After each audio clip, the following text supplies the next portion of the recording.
Merci. Il dépend de celui qui passe que je sois tombe ou trésor, que je parle ou me taise. Ceci ne tient qu'à toi. Ami, n'entre pas sans désir. Ces mots de Paul Valéry, gravés au fronton du musée des monuments français, nous rappellent combien les musées sont affaires de passion. Dans l'un, des générations d'hommes et de femmes se sont investis pour préserver les richesses accumulées depuis la préhistoire. Il y a plus d'un siècle, le vieux Pérouge justifiait la création d'un comité de conservation à l'image des démarches conduites à Paris et à Lyon. Des personnalités aussi prestigieuses qu'Édouard Herriot ou l'architecte lyonnais Tony Garnier y apportaient leur concours. Le même enthousiasme a conduit des groupes organisés en milieu rural à considérer l'architecture vernaculaire et à promouvoir les traditions et savoir-faire locaux.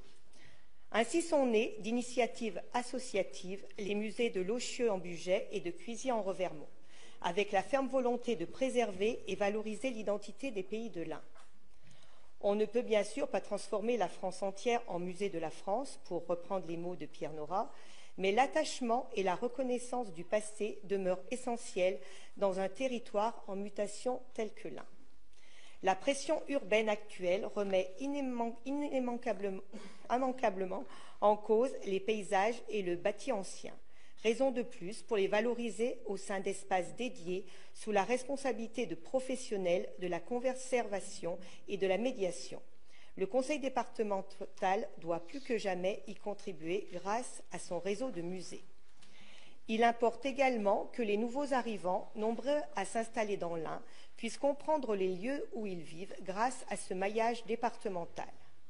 Au moment où le développement touristique est érigé en priorité, il est essentiel de rappeler que les sites culturels participent pleinement à la dynamique locale, à l'image des musées de Lochieu et Cuisiat.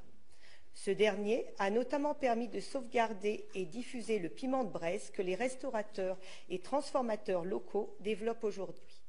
Voilà bien quel est notre dessein, préserver avec la même passion la mémoire des sociétés qui nous ont précédés et la restituer vivante aux habitants de l'Ain.